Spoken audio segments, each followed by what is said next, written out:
Chaque jour est un miracle. Votre chronique par Foumilayo Mohamed d'Orego.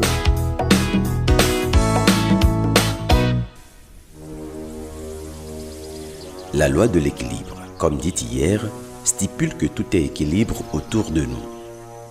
Cette loi enseigne beaucoup de choses, notamment ce que peut être notre vie.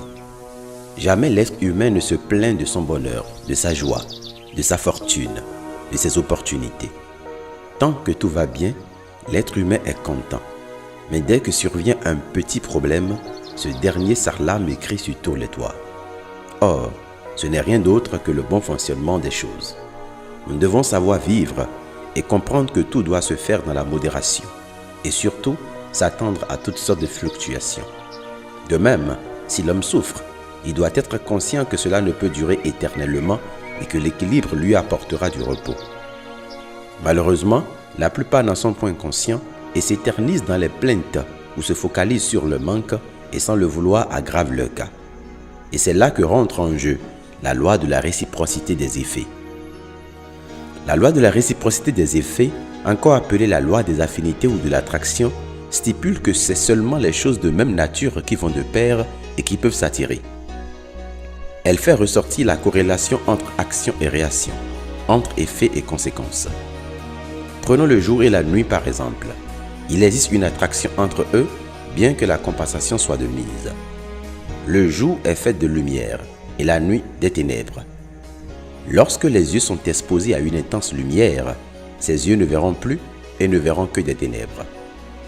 Le monde est à peu près les yeux de l'univers. Le jour y projette sa forte lumière et celle-ci sombre dans la cécité pour laisser apparaître la nuit. Un autre exemple. Si vous donnez un coup au mur, vous ressentirez une douleur.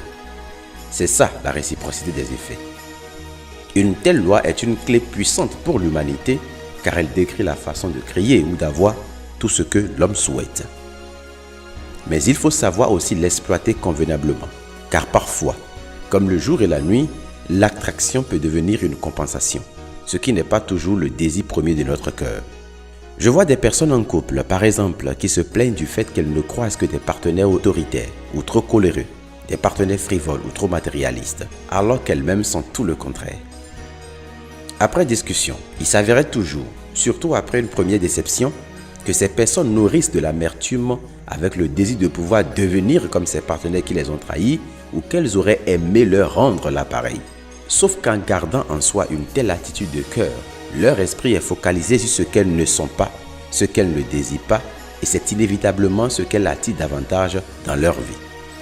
Faites attention à l'état de votre cœur, de votre esprit. La loi de la réciprocité des effets exige que l'homme soit contraint de récolter tout ce qu'il a semé, c'est-à-dire de récolter les effets ou les conséquences de tout ce dont il est le point de départ, fût-il simplement en pensée ou un simple ressenti. Si donc un homme prend la résolution de causer quelque préjudice à un autre, que ce soit en pensée, en parole ou en acte, peu importe le domaine, il met ainsi au monde quelque chose parce que tout est vie. L'homme, quand il est à l'origine du mal, c'est-à-dire lorsqu'il dirige la force invisible et infinie vers le mal, puisqu'il détient le libre arbitre, devra subir les effets ou les conséquences aux multiples, tôt ou tard. Vous n'avez qu'à orienter la force divine vers le bien, et le bien serait votre partage.